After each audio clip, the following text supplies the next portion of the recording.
Today's meeting is, November the 7th, Walhalla Planning Commission meeting. It's 5:30. Go ahead and call the meeting to order. Appreciate everybody coming. It seems to be a little easier now that we got more members getting everybody here. It's a breath of fresh air, actually, to get everybody here. First and foremost, we'll go ahead and observe a moment of silence.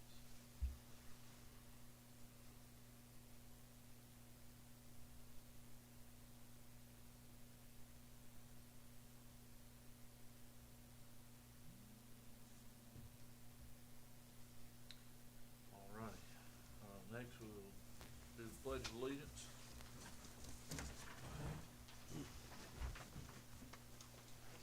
Pledge of allegiance to the flag of the United States of America and to the republic for which it stands, one nation under God, indivisible, with liberty and justice for all.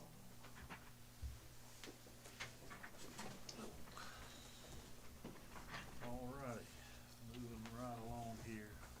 Next, we got a copy there of the minutes from the last meeting. That was, what was it, October 3rd? Everything matches my notes. I make a motion that we accept the minutes from the last meeting. A second.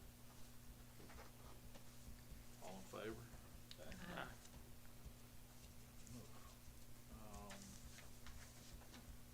Just a second here.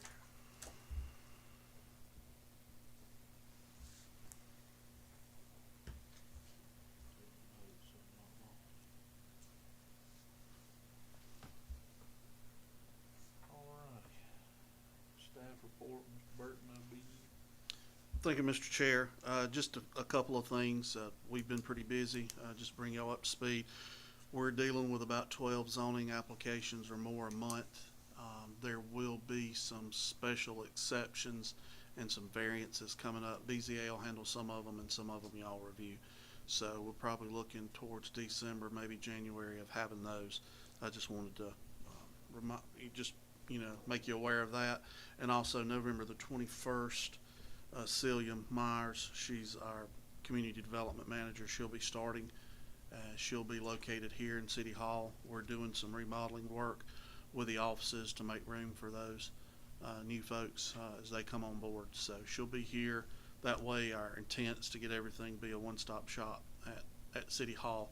We had briefly discussed having them up at the Earl House with a Main Street program, but I think because people have to pay here, if they want to pay with cash or credit card, they can do that here. So I think having everybody co-located will be better, more beneficial for the public.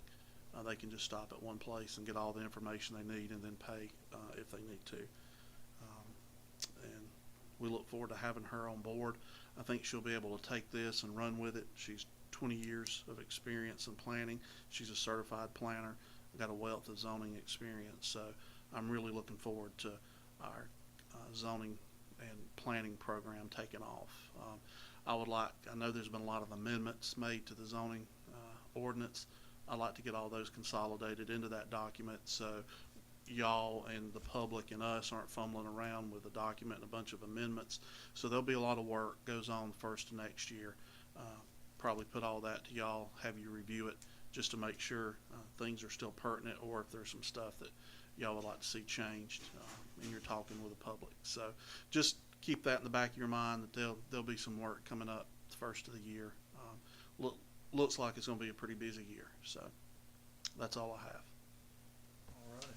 Sounds like things are going in a pretty good direction. Yes, sir. Next is member comments. Anybody have anything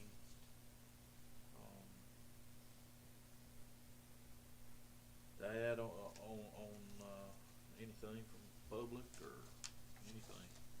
I just wanted to follow up on the training, whatever we're supposed to do. I'd sent the COG an email. They're supposed to be sending me all the things, and I'll have to check. It may be in my email. I'm kind of behind on responding and looking at some stuff. So they probably sent all that stuff, and I'll try to get that forwarded out. If not, Celia, she'll get everything taken care of when she gets on board because she's well versed in that. So. Okay. you'd mentioned a lot of the changes and updates and stuff after she comes on.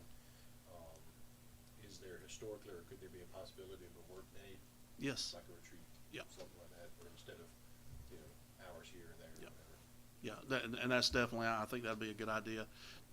Bring her on board, and that way y'all can meet her, and then just, throw the stuff out there and work on it. I think a work day would be good. I mean, I'm assuming that she's gonna be directly with us, Yes, as if Elijah and all of them have been, correct? correct. Yep. Anybody else? Alrighty, next is public input. Anything from the public? Alright, none there. So the next is our action for tonight. Like I said earlier, before the meeting started, this was, it's a lot. I was kinda overwhelmed, I'm gonna just be honest with you. I'll try my best to go through it, and if y'all have questions, let me know. I certainly don't expect, nor do I want, any decisions tonight. I just want to be able to go through this. If y'all have any off-the-cuff questions, feel free to ask them. Take it home, talk to folks, look at it. I'll have this packet on the website, so as you develop more questions, this will be a long process. It won't be a month or two process. I anticipate this coming back to the Planning Commission a couple of times with a public hearing. There'll probably be a separate public hearing, and then once it goes to council, there'll obviously be public hearings with that as well, if it goes that far to ordinance form. So this is something, this is just a very initial conversation. Again, no decisions to be made, but this is the time to ask questions. If you need us to look up anything, we'll be more than happy to do that, to answer your questions, provide you more information. So I have a question. Is it okay for us to approach a property owner and say, what do you think about this? Absolutely. Talk to your constituents, talk to your friends and neighbors, talk to the and just, gauge their feeling. I've talked to a few, some are positive and some are negative. So, and some just have questions. They haven't really formed an opinion yet. They kind of want to see what comes out of, recommendations. So, and really what was presented to the Community Development Committee and what you got in your packet was, I'm not going to say the harshest of anything, but there was some stuff I went back and after researching over the last week and the weekend, cleaned up to express that it is certainly voluntary. I think that'd be that's council's what- direction, and I think that'd be everybody's direction, is we want it to be voluntary and be no misunderstanding on that. So That's what I was concerned about, Yeah. that lawsuit Yeah. part, and you struck that out. yeah, I struck several things. So And another question is, the board shall maintain an inventory of all structures, objects. So this could be a site, could be including this. It's like maybe the median and where the monuments are, that would be considered part of. it could, whatever the property owner requests and whatever the Board of Architectural Review would approve and ultimately City Council would approve, it would be on that registry. That's correct. Let me ask you this, is this planned after another town, or is this just something that they came up with? Some of it is what the state Historic Preservation Office recommends, Right. but they said you can add to it, water it down as much as you want.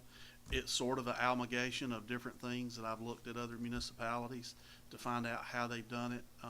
And I really tried to dig deep and find some stuff on the voluntary use, and I was lucky and found that. So once we start going through there, there's a lot of things in there that specifically talk about the voluntary program. So Because overall, I think it's a good idea, but I just don't know if we should force right. someone to be involved. Right. And that's a conversation that I've heard from some on council and from some other folks too, so. Does the county offer something similar? I don't think so. They might. I'm really not versed on their zoning and stuff. I know at one time they had talked about they have to designate certain areas as historic, and let's see here, I may be mistaken. They may have did some down at Neri Village. So they could have that, and the property owners could apply for the Bailey Bill tax relief. So I do believe there were several places that the county did designate that, and I believe Neri Village was one of them. So could And- a site hold both a city and a county designation? I'm gonna say no. I mean, something, if it was split, if there was a property partly inside the county and part inside the city, yes. But this will just pertain to the corporate limits of Walhalla.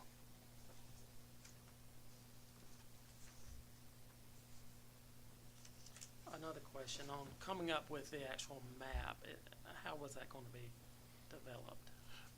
The actual ordinance, it'll be citywide. That way, if Okay. any property inside the city that someone wants to, it be, because there might be some in the downtown area, but there might be somewhere out in a residential area that's got a real old house that they want to designate that as historic property.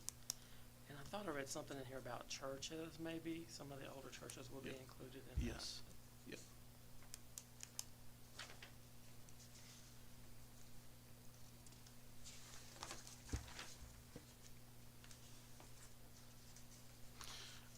I've got a note on the very first page on the whereases obviously are blank until we get those set, but where it says see next page, I took the intent and purpose of the ordinance, and this single sheet has a little bit more descriptive narrative on what the purpose is, and it highlights under 8 by encouraging the voluntary protection of historic resources. And then it just kind of expounds on some of the other things that we had in the model ordinance.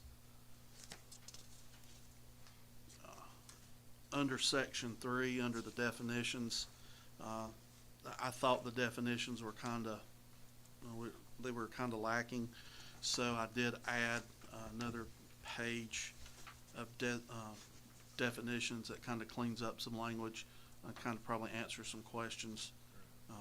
Always need a good dictionary there. I was reading those. Yeah. I think it makes it a little bit more clear on different responsibilities and what things mean. So, and obviously we can change those definitions. We can add to, take away.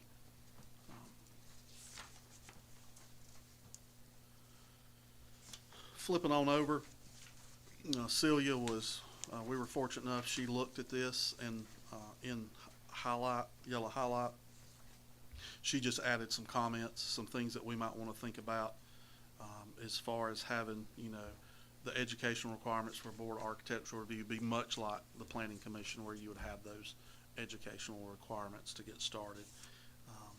And then talk about, meeting attendance requirements, a few other things. Over under section 7, well, we'll go back to section 6.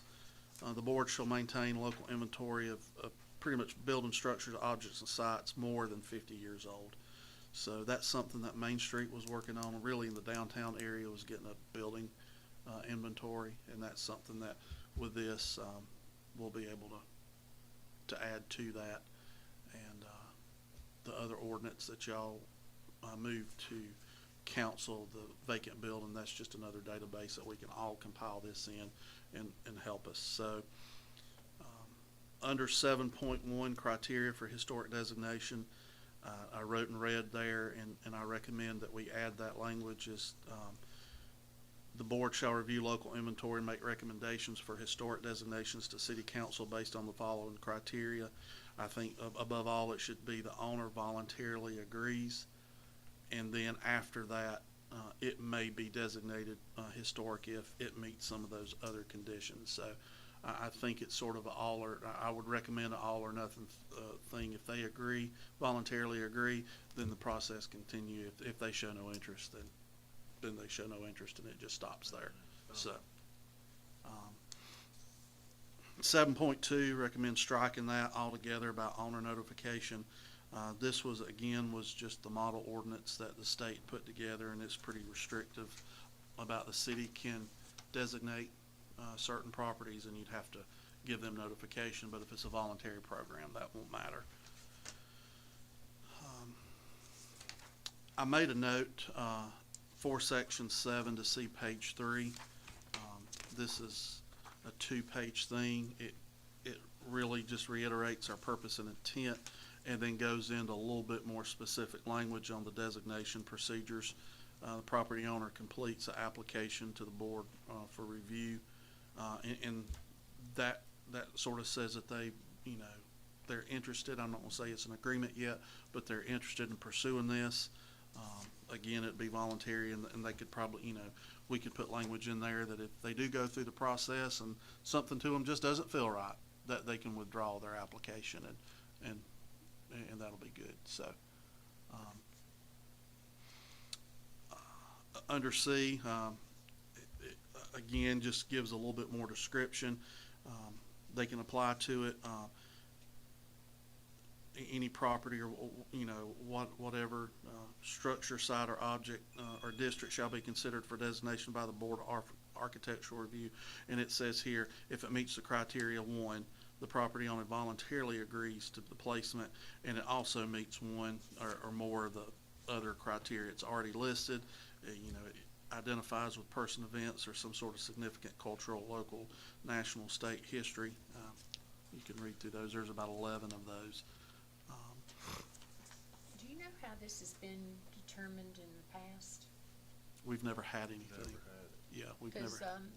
a house next to me has a plaque on it, or had until they painted it. That might have been something through the state, or even through the county historical commission. That I'm not sure of. I don't know, but we've never had a formal thing in the city. So I know they've talked about it in the past, but that's as far really as it's went. Have we accessed the state and national registry just to see?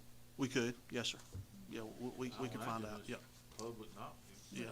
Go ahead, Mr. Murphy. Actually, Gina, I think what happened, it's kind of like the auditorium. You can get something designated and get it on the National Register, but if a city has this, it is much easier, much less complicated. That's I got you. the reason for it, but the auditorium is. But they had to jump through all kind of hoops to get it done. And there's a few buildings around. I've never been able to find out. Each homeowner doesn't know, who put it there or whatever. It's kind of interesting. We'll look it up. I can get with you later and get the address, Okay. and we can try to look it up, track that down. I didn't realize it. Yeah.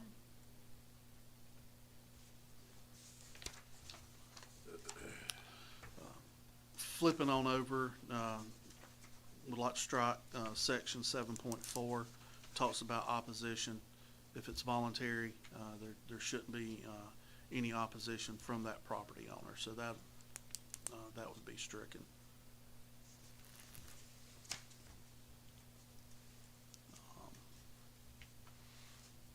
Under section 10, in some of the highlighted comments, even though that someone applies for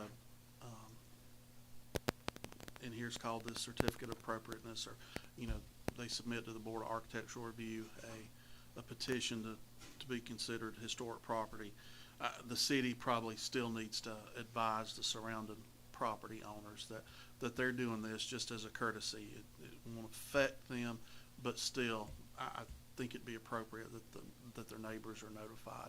They may be interested in it, they may not be, but it'd be something good, I think, good to know, and it's At least the public ones- knowledge anyway. At least the ones that border it. Correct, yeah. What would that notification look like? Probably a letter, Letter? yeah, a letter sent to those folks.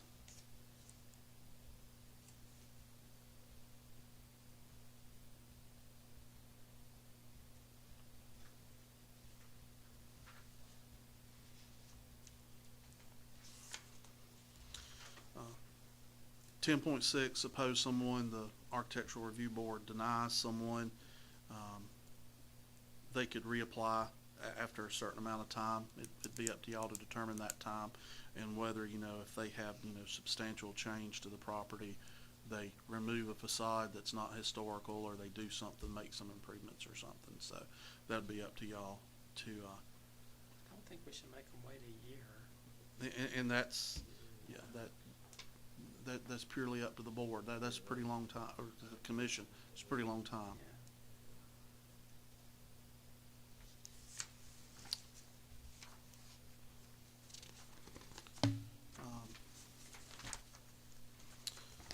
Fines and penalties are generally set in the budget, or they're set by the building, the adopted building codes. We've adopted the 2018 ICC, so it would be for the existing buildings, or property maintenance would be the ones we go for. There's a section in here about hardship. Someone may enter into the program and then some sort of financial burden befall them or whatever, and that way there's some stipulations in here that they're able to work with it and not get penalized.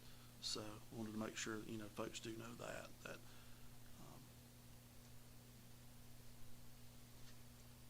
they might have a good intention of joining the program, but something happens, there's some sort of tragedy in the family, or the person passes away or something like that, and then they're left with property they can't maintain or anything like that. So there's an avenue to help protect them, so they're not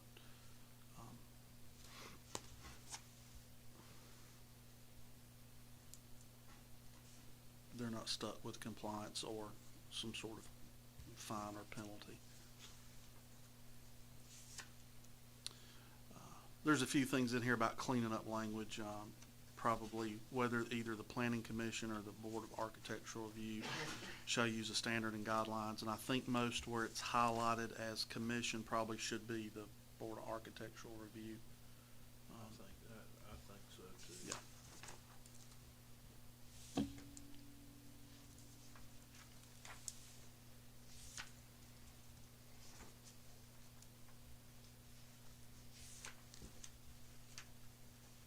And then under appeals, if the Board of Architectural Review, there'd be some quasi-judicial, sort of like the BZA, and if they made a ruling that the property owner does not like, they can appeal that to the court.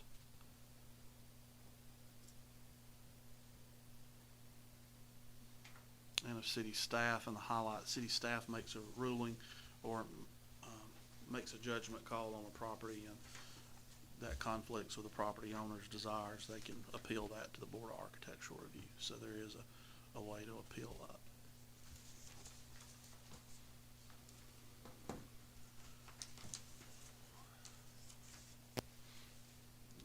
Flipping on over, and I apologize, this wasn't in the packet that I emailed out, but there's just some considerations depending on how froggy y'all get and how in-depth y'all want to make this ordinance.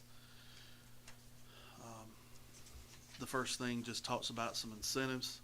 You may want to recommend to council to have some sort of incentive if someone does join this program.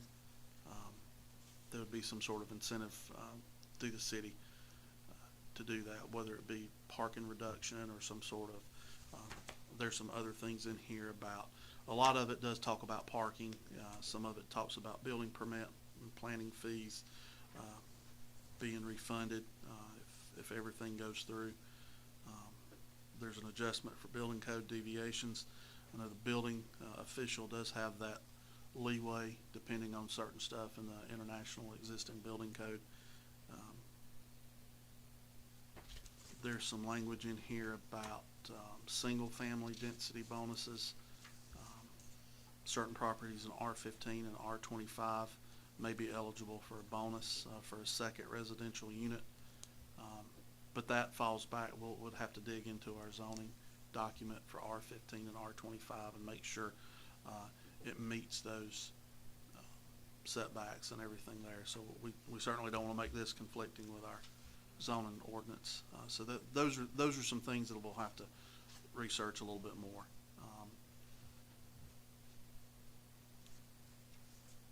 That can always, if that comes up, that can always come back to us and we can maybe amend that. Yeah, a variance or a special For exception. Yeah. Special variance. Yeah. At least I think it can. There's a section in here that discusses the alteration of the historic resource. Again, the Board of Architectural Review would be that decision-making authority. Everything would be presented to them. If there's anything deemed environmental, obviously it'd have to go through DHEC. This is just a little bit more specific about how things flow and what are done. And then in the draft ordinance, there's some language in there about demolition, but this kind of goes through a little bit more step-by-step procedural on if all else fails, it's just so cost prohibitive to remodel, to redo, you can, apply for demolition. So, and there's alternatives in there for that. Obviously, if something's unsafe or dangerous, it might be just that's the only corrective measure is the property, the object, whatever, is so dilapidated that it's better off to be torn down for public safety than to sit there and wait on it being remodeled. There's a discussion in here about public agencies. I know the city and the county owns property inside the city. Public agencies that own property shall be notified of the provisions and encouraged to seek the Board of Architectural Review before any construction, alteration, demolition, relocation of historic resource, and we all know the eyesore that we're talking about there. So, goes in a little bit more detail about property maintenance. That's also all already required under the IPMC, but this just ties everything together and reminds them that they have to maintain that property. A little section in here about illegal construction. You have historic property and someone decides to build a lean-to onto the back of it. There's some stipulation in there.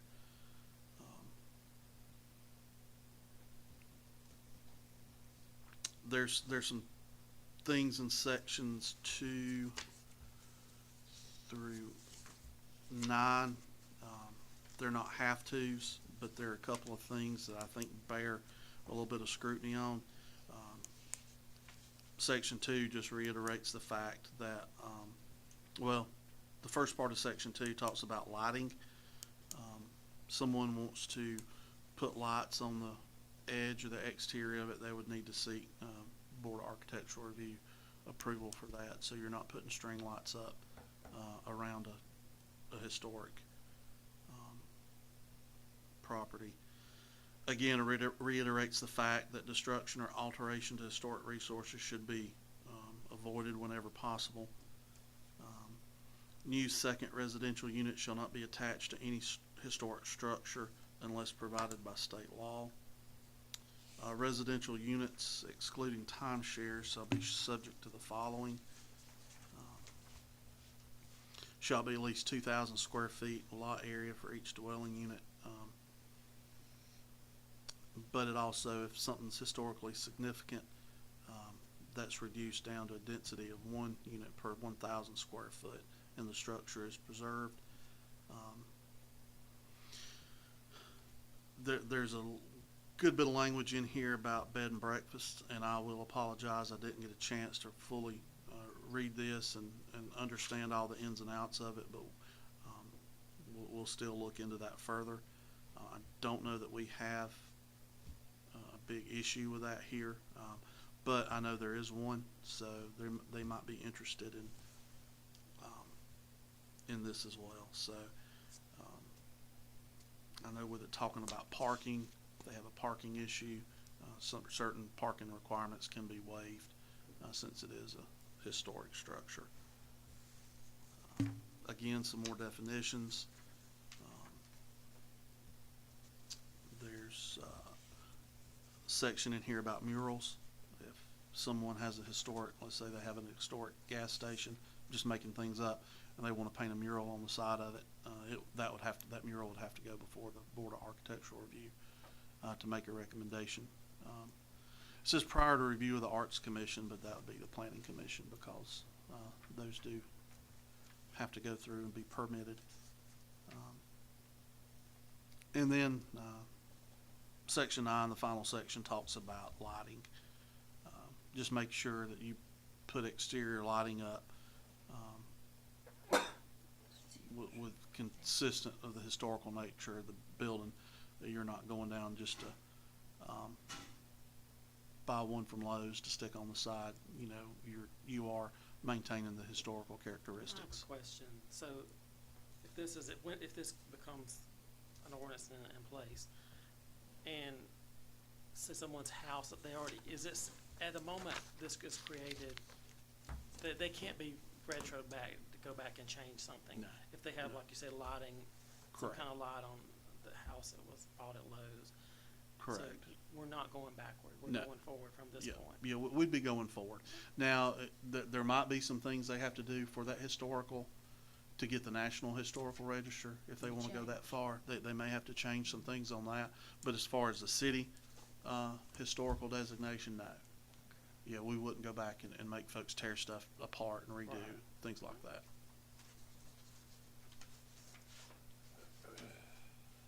From the structure of the document, these draft considerations, is this something that would be in an appendices or in a separate document, or do these draft considerations fall within the form of the whole? They would fall in the form of the ordinance. So if there's things in there that y'all like or don't like, I just didn't want to insert everything, and those are, again, just some considerations. So it would, all the extra papers that you have tonight eventually would be incorporated into the formal document in itself. In the life of the document, if something changes, if there's changes, is that no matter if it's full document or an appendix, there's still a process for readings and such as that for everything? Correct. If in 5 years from now, and 3 years from now, and a year from now, something needs to be changed, Planning Commission take a look at it, make a recommendation to council, and it'd be 2 readings and public review for that. Yes. Is there a standard for documents such as this to be reviewed yearly, every so often? Is that something that? Generally, maybe every 5 to 10 years when you do the comprehensive plan. Our comp plan is up in 2 more years. So when Celia comes on board, that's one of her first things that she'll be working on, is getting all the backup material for the comp plan. And we want to make sure that all of our land use plans or land use ordinance, match or congruent with the comp plan. And the downtown master plan as well. So that's something that we'll be working on as well. Thank you.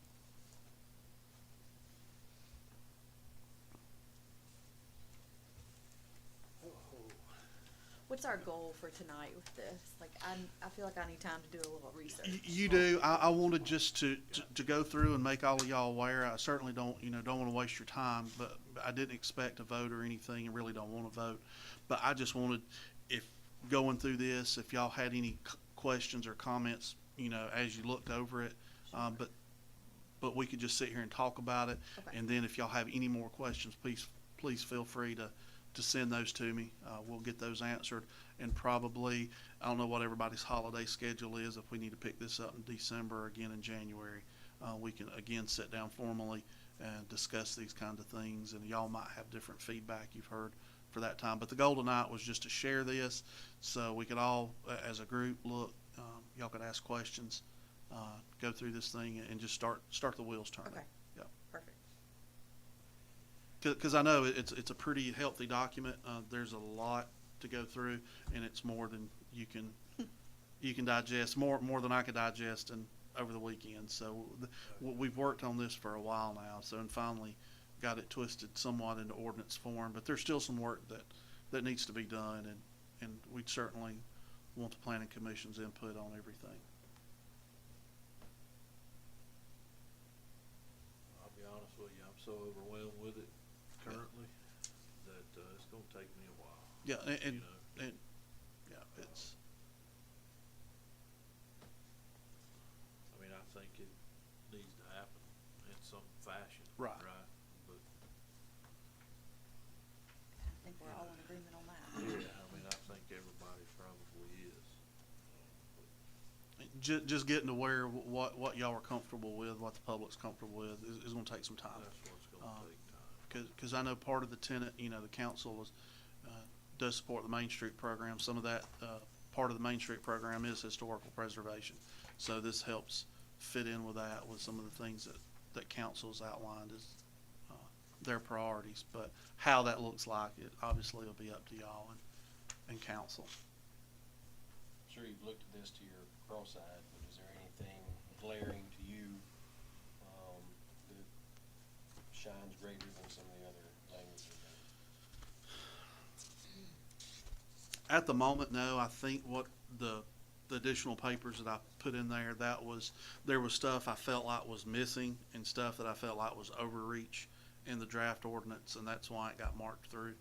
And just wanted to, if we have to say it on every page, I think it just bears noting that this is a voluntary program. I just wanted that to, I mean, I think first and foremost, that needs to be. Yep. Yep. Somebody may have it, something historical, and they could care less about it, correct. you know? And two, I think creating, you know, as you alluded to earlier, we had, there for a while we had trouble, you know, getting a full, everybody on the planning commission. We're creating another board, the Board of Architectural Review, so that'll have to be more people that we'll have to recruit. Council will have to appoint to serve on another board. And then in conjunction, the three, planning commission, architectural review board, and city council working together. So that's gonna add another cog to the wheel. But that's something that we'll just have to work. We'll have to work on and work through. That's something I'm not gonna say is a concern. Well, it is a concern, because you're just adding another layer of bureaucracy, to city government. But, in order to do this, sometimes that's necessary. So it's something that we can work through, and hopefully get some folks that, you know, volunteer to be on that. So this goes to the architectural review. Does it touch any other committees? No, it would just be, planning commission, Board of Architectural Review, which would be created with this ordinance, and then city council. So maybe this will help understand the reason I ask is twofold. One, we preach about the voluntary side, but if we were to recognize somewhere a location that we thought Yeah. should be, can we approach them, educate them about it? Yeah. And therefore, should somebody that does have a historic property be on one of these boards as well? Yes, and there's some description of,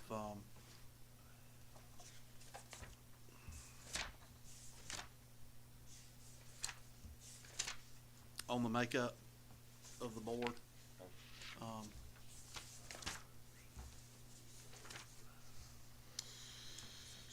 See here, members of the board shall just demonstrate an interest.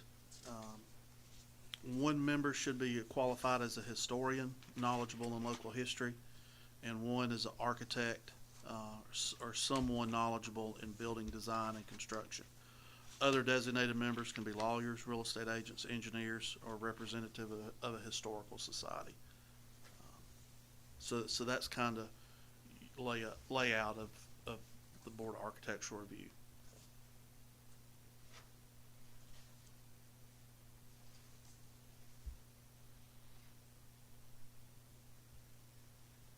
Because there's a lot of technical in nature about this, so it can get, you can get in the weeds pretty quickly. And when I lived in Georgia, I guess 15 years ago now, down in Milledgeville, they had a lot of properties that were designated historic, but they were dilapidated and run down because the restrictions were so difficult you couldn't do any maintenance to them. So that's something I definitely don't want to get into here as well. I want to be accommodating, but also offer the folks that do want to participate in the program, they get a lot of tax credits, and it is beneficial for some that want to, that's got a valuable property.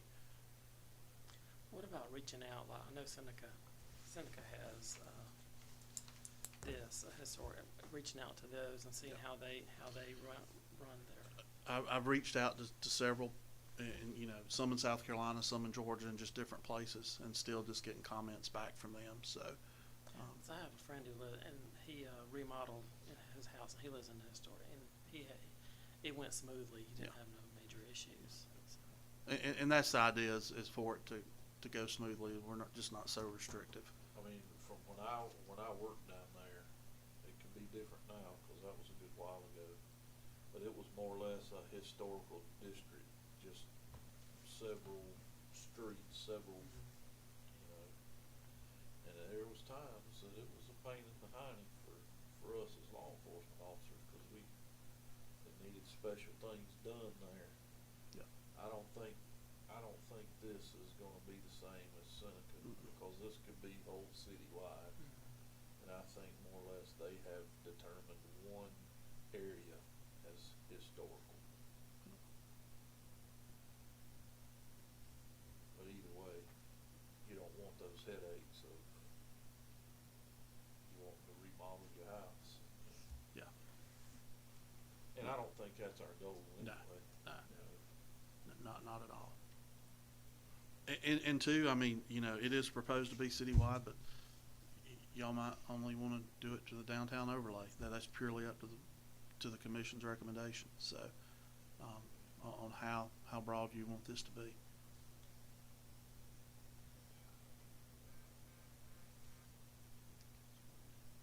I mean, you know, yeah, I get it. Me personally, I'd rather it be citywide. I don't think we need to. Seeing that it's voluntary, it's going to be Yeah. voluntary. Yeah. So. Sometimes I feel like we can, single one section out more than others at times. Yeah. And I think that, you know.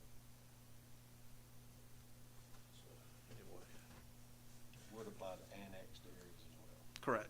Anything in the corporate limits. Yes, sir.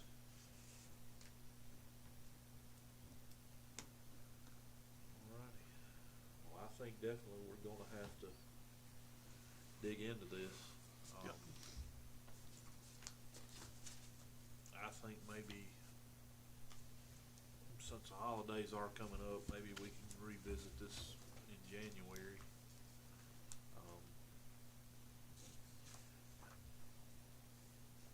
I would like maybe, I don't know that it has to be in the form of a meeting.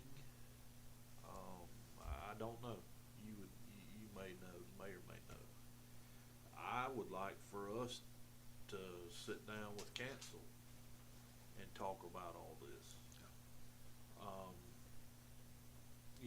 Yes, it's our job to send a recommendation to them, but I think something as important as this, we need to work together on it. Yep. Yeah. Cause I'll just be honest with you. Right now, honestly, I feel like I'm over my head. And I'm sure the majority of us feel that way.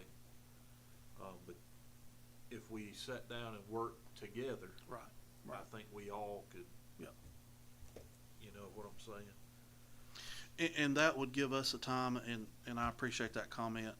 I believe a workshop with council I think would be a good thing. We could maybe pull in somebody from SHPO or some other expert. Celia would be on board then. She knows a lot about this kind of stuff. So somebody that can sit through and explain and bounce things off and answer questions, and y'all can, you know, face to face talk with council and I build mean, consensus there. It wouldn't have to be in the form of a meeting, right? Yes, it would. It would? It would.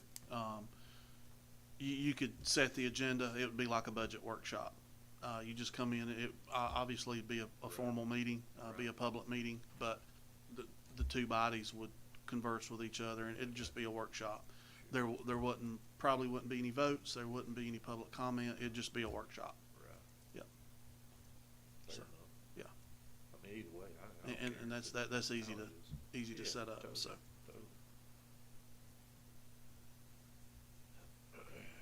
Well, I think that, we just need to, table this, I guess, would be the proper term for it, correct? Well, Tonight? yeah, I mean, you're not, we're just discussing it. You Just won't be voting on discussing, right. anything. And if I understand correctly, probably your next step would be maybe have a joint council, Workshop, right. and planning commission workshop sometime in January to I relook at think this. so. Okay. Get us through the holidays. Okay. And then we can, get into that. Okay. If that's everybody's desire, somebody make a motion and Yeah, just I have a mean, vote for that, so. That's what I was getting at. Yeah. I didn't know, well, yeah, so I make a motion that we, suggest to the council, have a workshop meeting sometime after the holidays and, go from there. I'll second that. All right, all in favor? Aye. All right.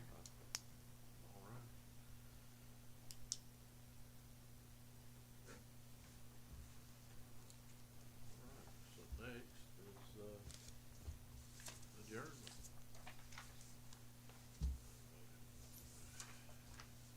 Anybody want to make a motion? Make a motion that we adjourn. I'll second it. And this meeting is adjourned. It is 6:16. Y'all, there is a website, for the South Carolina State Historic Preservation Office. You can just Google that